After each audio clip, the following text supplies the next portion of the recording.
तिलक नगर मनपा हिंदी शाला कक्षा चौथी विषय परिसर अभ्यास 2 पाठ 6 स्वराज्य स्थापना की प्रतिज्ञा।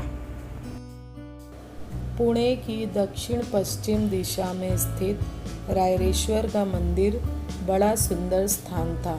ईस्वी सन 1645 में वहाँ एक विलक्षण घटना घटी। शिवाजी महाराज और आसपास की घाटी के कुछ मावले विचार विमर्श करने के लिए वहाँ इकट्ठे हुए थे। उस घने जंगल में पेड़ों और झाड़ियों के बीच स्थित रायरेश्वर के मंदिर में वे मावले शिवाजी महाराज के साथ किस बात की चर्चा कर रहे थे? शिव शंकर से वे क्या मांग रहे थे? शिवाजी महाराज आयु में अभी बहुत छोटे थे, परंतु उनकी महत्वाकांक्षा ऊंची थी। उन्होंने एक बड़ी योजना बनाई। शिव मंदिर में इकट्ठे हुए अपने साथियों से उन्होंने बड़े उत्साह और विश्वास के साथ कहा, साथियों, क्या आज मैं तुम्हें अपने मन की एक बात बताऊं? हमारे पिताजी शाहजी राजे बीजापुर के सरदार हैं। उन्होंने ही हमें यहाँ की जागीर का अधिकार दिया है। सब कुछ तो ठीक चल रहा है, मगर साथियों, मुझे इसमें जरा सी भी खुशी नहीं है। सुल्तान की जागीर से हम क्यों संतुष्ट रहें? दूसरों के हाथ से हम पानी क्यों पिए? हमारे चारों तरफ कई दूसरे राज्य हैं, उनमें प्रायः युद्ध चलते रहते हैं। इन युद्धों में हमारे आदमी व्यर्थ ही मरते हैं। बहुत से परिवार बेघर हो जाते हैं। हमारे प्रदेश की बर्बादी होती है। इतना सब सहकर भी हमें क्या मिलता है? पराधीनता। हम कितने दिनों तक इसे सहते रहेंगे? दूसरों के लिए हम कितने दिनों तक कटते मरते रहेंगे? बताइए, आप ही बताइए। जागीरों के लोभ से क्या हम इसे ऐसे ही चलने देंगे? शिवाजी महाराज आवेश के साथ बोल रहे थे। क्रोध से उनका चेहरा तमतमा रहा था। बोलते बोलते वे रुक गए। उन युवा साथियों की ओर देखने लगे। रायरेश्वर के मंदिर में इकट्ठे मावले शिवाजी महाराज की बातों से रोमांचित हो उठे। उन्हें नई दृष्टि मिली। उनमें से एक बोल उठा, बोलिए बालराजे, बोलिए, अपनी मनोकामना हमें बताइए। आप जो कहेंगे वह करने के लिए हम तैयार हैं। जी हाँ राजे, आप जो कहेंगे वही हम करेंगे, अपने प्राण भी दे देंगे। वे सभी तेजस्वी युवा वीर एक स्वर में बोल उठे। मावलों के इन शब्दों से शिवाजी महाराज उत्साहित हुए। एक एक की ओर देखते हुए वे खुशी से बोले, मित्रों, हमारा मार्ग निश्चित हो गया। अपने ध्येय के लिए हम सब प्रयत्न करेंगे। हम सब कष्ट उठाएंगे। सभी अपने प्राण अर्पण करने के लिए तैयार रहेंगे। हम सबका लक्ष्य है हिंदवी स्वराज्य।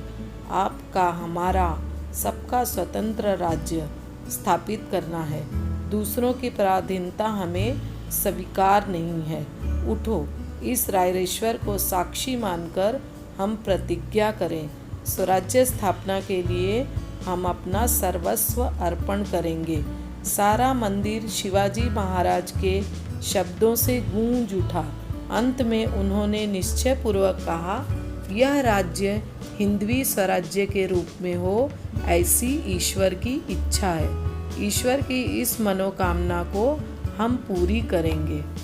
वे सारे मावले स्वराज्य की शपथ लेकर रायरेश्वर के मंदिर से बाहर आए। शिवाजी महाराज का मन भावाभिभूत हो गया।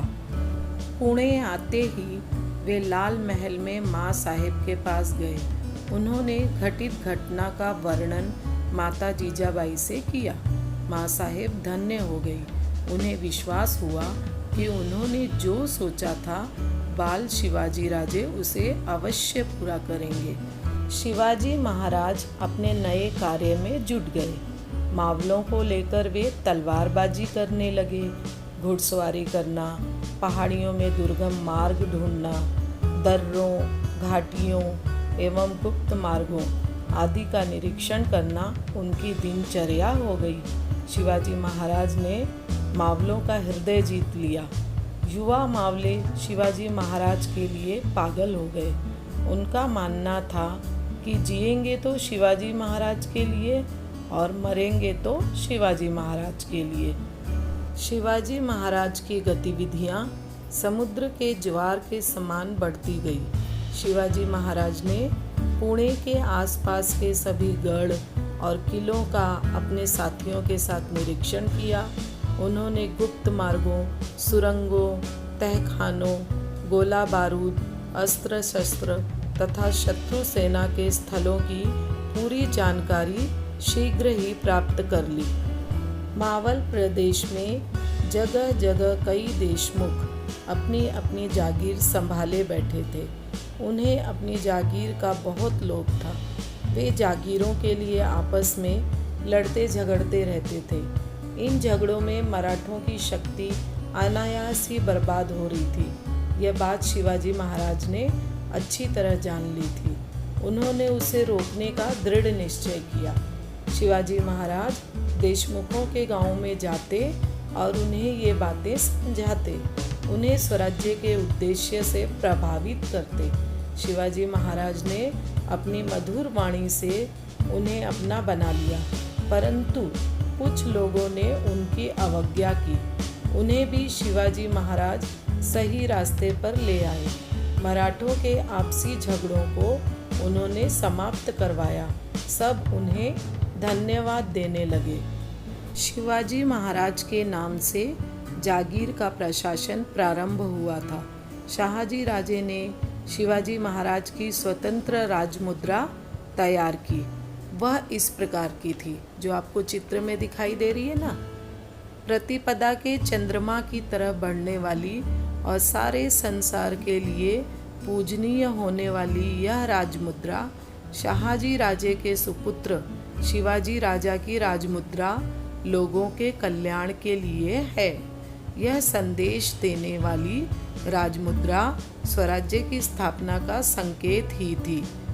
उस कालखंड में राजमुद्राएं प्रायः फारसी भाषा में उकेरी जाती थी, परंतु शिवाजी महाराज की राजमुद्रा संस्कृत भाषा में थी।